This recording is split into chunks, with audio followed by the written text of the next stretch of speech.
Hola, mi nombre es Emily Frisa Sadra López y hoy les voy a hablar lo que vemos en la unidad número 1, en la materia de microeconomía 2, en la clase B, el horario de 8 de la mañana impartido por la doctora Marta Empezamos Sierra hablando sobre lo Bulnes. que dijo Alfred Comenzamos. Marshall. La ciencia económica es la ciencia que examina la parte de la actividad individual y social especialmente consagrada a alcanzar y a utilizar las condiciones materiales del bienestar. Aquí podemos ver quiénes fueron los 5 principales autores de lo que es la microeconomía. Y pues la microeconomía estudia lo que son las dinámicas a pequeña escala de la economía.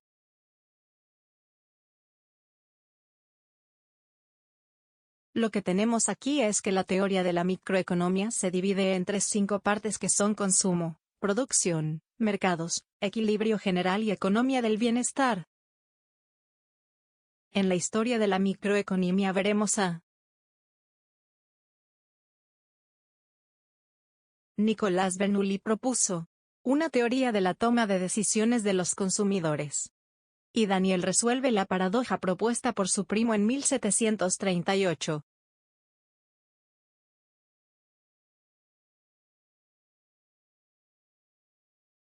Jeremy Bentham y John Stuart Mill.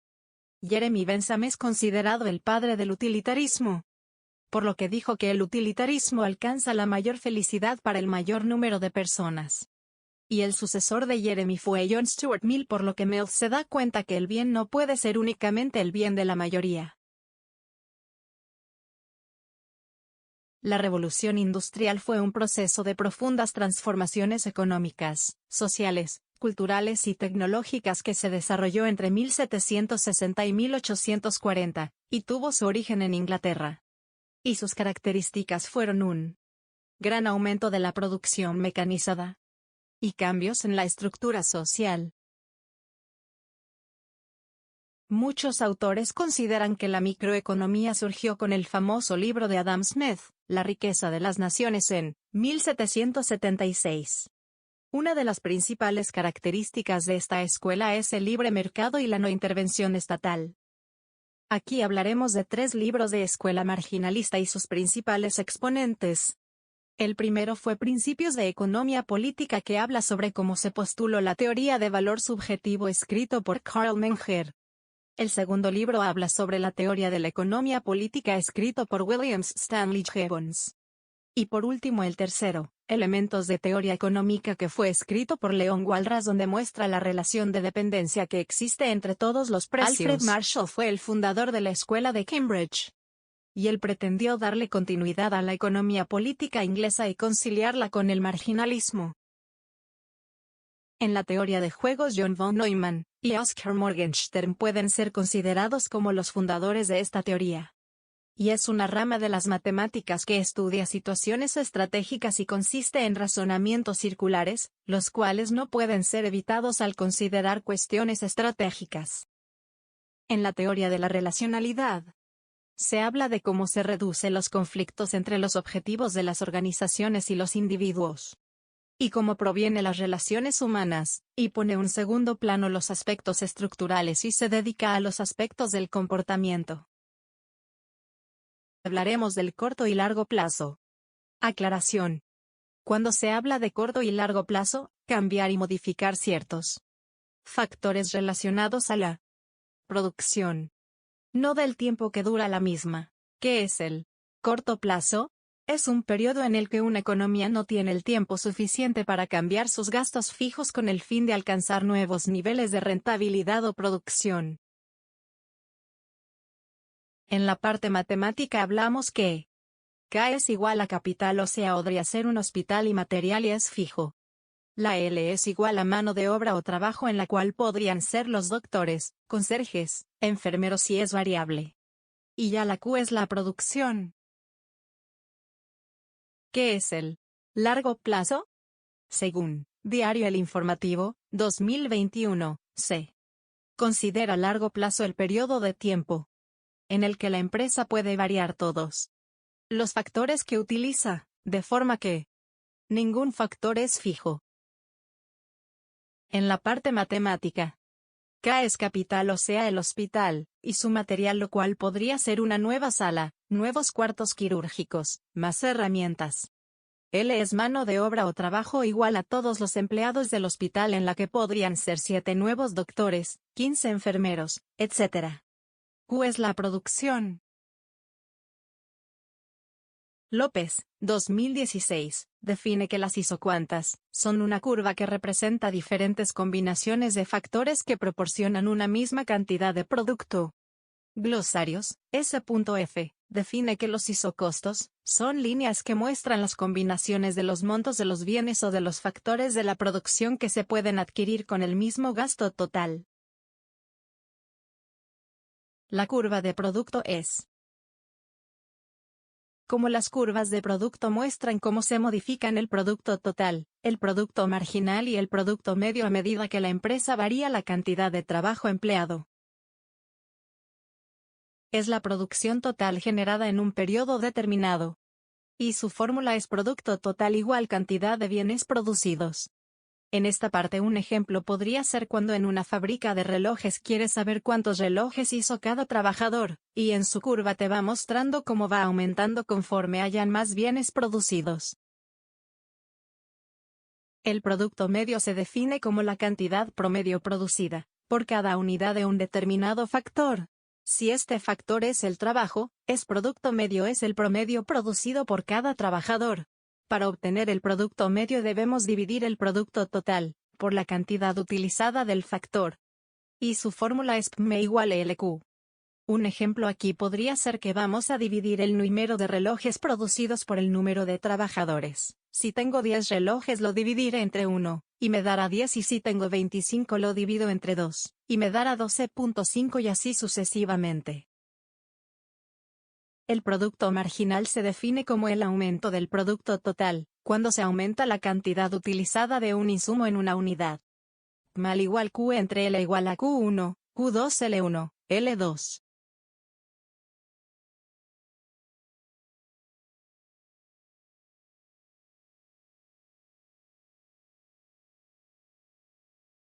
La ley de rendimientos decrecientes es Hun. La ley de rendimientos decrecientes es un concepto económico que muestra la disminución de un producto o de un servicio a medida que se añaden factores productivos a la creación de un bien o servicio. Los factores de producción son una ley que caracteriza la teoría de la producción en el corto plazo, esto es, cuando existen factores fijos. Además, establece la relación entre la producción y la cantidad de factores variables aplicada a una cantidad dada de factores fijos. Según la ley de rendimientos marginales decrecientes, incrementar la cantidad de un factor productivo en la producción del bien o servicio en cuestión provoca que el rendimiento de la producción sea menor a medida que incrementamos este factor, siempre y cuando se mantengan el resto de los factores a nivel constante. Las curvas de costo total, promedios y marginal.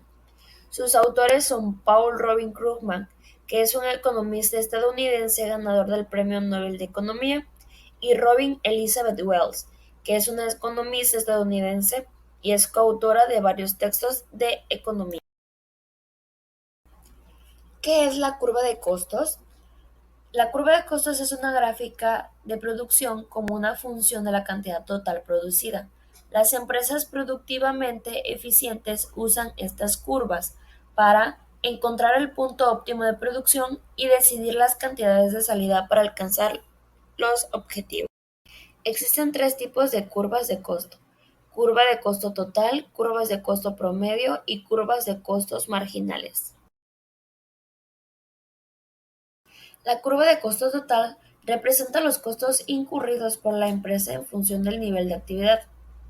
O sea, la curva de costo total tiene pendiente cada vez mayor a medida que se produce cada más output debido a los rendimientos decrecientes. Y su fórmula es costo total igual a costos fijos más costos variables. Los costos fijos son aquellos que no varían en función del nivel de actividad.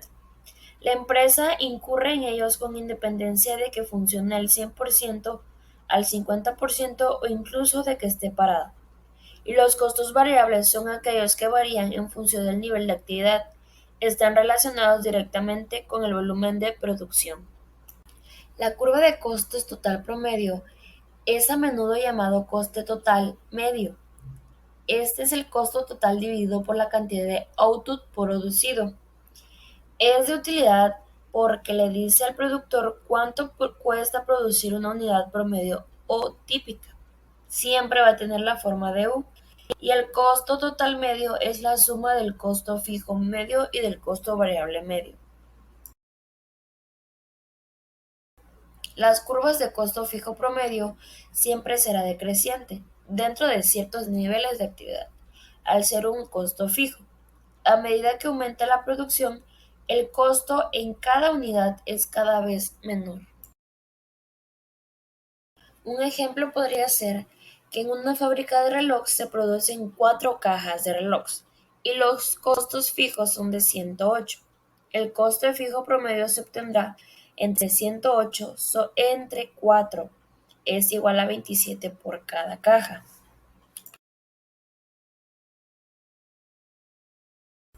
El costo variable medio es conocido como costo variable por la unidad de producto.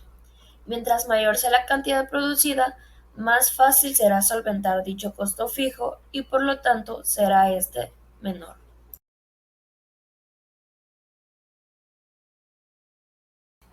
El coste marginal o el costo marginal es el coste que se asume al iniciar la producción de una unidad adicional. En términos matemáticos, el coste marginal se calcula como la derivada de la función del coste total con respecto a la cantidad. La interpretación es la curva del costo marginal cuando cruza la curva del costo promedio total y la curva del costo variable promedio en sus puntos mínimos. Se trata de un concepto muy importante en el estudio económico, ya que sirve, entre otras cosas, para el cálculo de la cantidad de producción de las compañías y el precio dado a los productos elaborados. Permite ayudar a calcular el punto óptimo de producción, el punto en el que los beneficios sean máximos, ya que en ocasiones producir más unidades nos aporta mayores beneficios. No aporta. Costos a largo plazo, ¿qué es? A largo plazo, las empresas tienen la posibilidad de alterar la cantidad de cualquiera de los factores que emplean en la producción, incluido el capital. Por lo tanto, todos los factores que intervienen en el proceso de producción son variables. La función de producción hace referencia a la cantidad de bienes que se pueden producir como máximo teniendo una determinada cantidad de recursos. La función de producción relaciona la cantidad de factores producidos utilizada con la producción obtenida de un determinado bien. Paul Howard Douglas fue uno de los fundadores, que nació el 26 de marzo de 1892 en Salem, Massachusetts, y falleció el 24 de septiembre de 1976. Político, oficial militar, economista, y en 1928, junto con el matemático Charles Cope, formularon la función de producción. Y Charles Cope igual fue uno de los fundadores, el cual nació el 17 de septiembre de 1875 en Fillmore, Estados Unidos, y falleció el 2 de marzo de 1949. Fue matemático, economista y profesor universitario. Es principalmente conocido por el desarrollo de la función de producción Cope-Douglas en la economía. Trabajó en este proyecto con el economista Paul Douglas mientras daba conferencias en Amherst College de Massachusetts. ¿Qué hay de esto? Pues en la producción de cualquier bien o servicio, las empresas necesitan trabajo, ya sean recursos humanos, es decir, trabajadores y capital, como maquinaria y otros recursos productivos.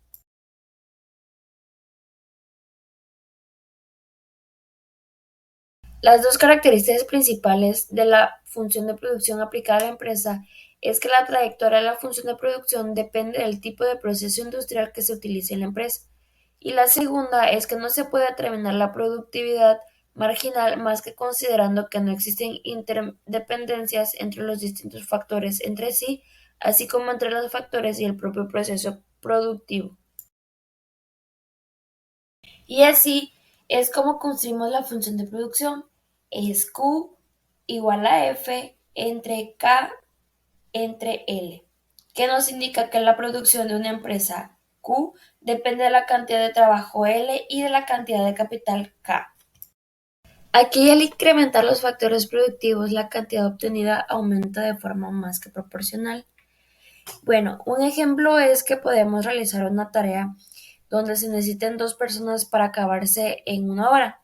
Si se contratan a dos más, la tarea se realizará en media hora.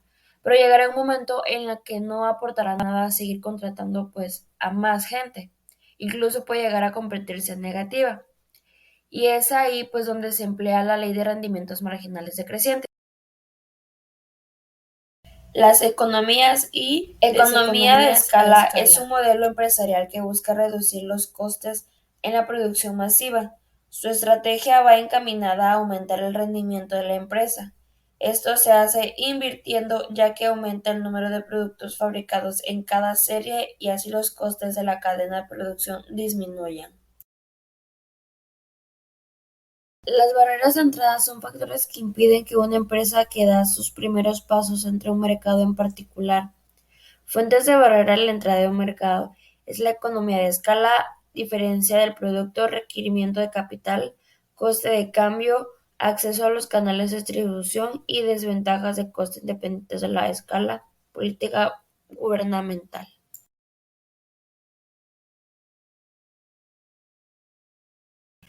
La evolución en las empresas a partir de la economía de la escala. Punto número uno, la reducción de sus costos de producción proporciona a las empresas múltiples posibilidades de crecimiento. Punto 2, si la empresa puede producir un mayor número de productos o servicios con una reducción de forma significativa del costo por cada producto, podría ser más competitiva en el mercado. Punto 3 y última, puede ofrecer el mismo producto de sus competidores a un precio menor para el consumidor. Sus beneficios es incrementar los niveles de rendimiento general de la empresa, consolidar su marca en el mercado, acceder a financiamientos de una forma más fácil y económica, ahorrar en compras de materia prima e insumos, conseguir un mayor nivel de calidad en sus productos, crear una mejor y más sólida estructura interna y optimizar los procesos productivos.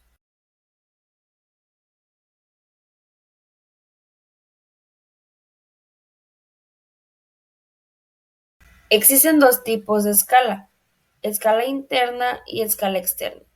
La economía a escala interna se promueve desde el interior de la empresa. Es la dirección quien lidera el proyecto y comunica las medidas adoptadas el resto de los departamentos. El objetivo es invertir menos para tener una mayor producción. Y economía a escala externa se produce por motivos ajenos a la empresa, una bajada de impuestos, circunstancias culturales, políticas, geográficas y razones que afectan posiblemente a la compañía para que realice la inversión necesaria. A medida que la empresa aumenta su producción, sus costes medios se reducen. Para la cantidad producida Q, el coste C, mientras que al incrementar su producción al Q2, el coste medio se reduce al C1. De este modo puede concluirse que para esta empresa existen economías de escala a medida que la misma se expande incrementando el número de unidades producidas.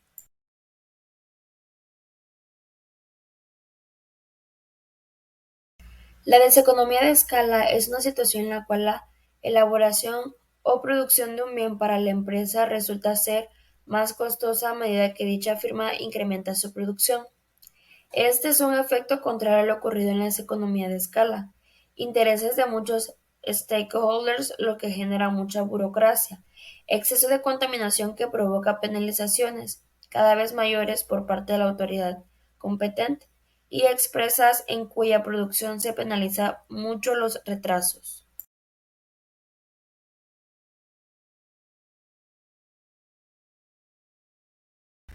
Existen dos tipos: la interna, que presenta un aumento en los costes como resultado de una fuerte expansión.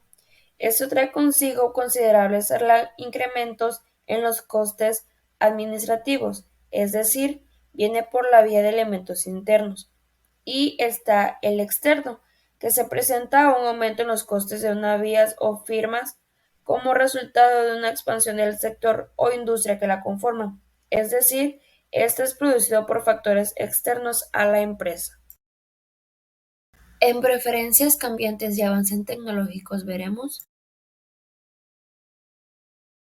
El aumento de la demanda provoca una respuesta similar, pero en la dirección opuesta. El aumento de la demanda provoca que el precio, las ganancias económicas y la entrada de empresas a la industria aumenten. A largo plazo, el precio de mercado vuelve a su nivel original sin importar si la demanda aumenta o disminuye. ¿Es inevitable que esto ocurra? En realidad, no.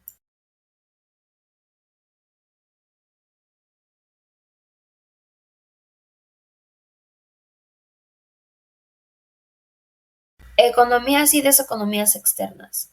Ambas son factores fuera del control de una empresa individual que reducen los costos de la empresa a medida que la producción de la industria aumenta. Ambas definiciones son provenientes de Microeconomía, versión para Latinoamérica, de Michel Parkin y Eduardo Loria. Las características de las empresas con economías externas. Los movimientos de factores de producción pueden incluir la migración de mano de obra, así como la transferencia de capital por medio de la deuda externa a la inversión directa extranjera. Se fundamentan en el hecho de que los factores de producción no se encuentran distribuidos uniformemente. Se ubican en lugares donde pueden encontrar mano de obra altamente calificada y barata. Buscan aprovechar las ventajas de una adecuada infraestructura, tanto de comunicación como de transporte. Pueden verse atraídos por la disponibilidad y relativa abundancia de los recursos naturales que se encuentran en un país determinado. Estos recursos pueden ser las más fuertes de energía necesitan para poder producir. Alfred Marshall y la economía externa. El concepto de economías externas fue introducido por Marshall cuando se ocupó de las ventajas de localizarse en una zona industrial.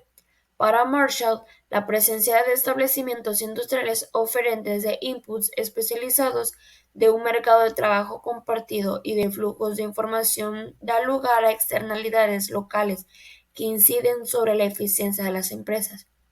Exponían tres razones fundamentales por las cuales una empresa se beneficiaba de trabajar con un grupo de empresas cercanas y no en forma aislada. Y eran mano de obra, proveedores especializados y difusión de conocimiento y tecnología. Deseconomías externas. Las deseconomías externas aparecen como resultado de la extensión de un grupo de empresas, la cual crea el aumento de costes para uno o más de ellas. Tales deseconomías se clasifican generalmente en monetarias y tecnológicas.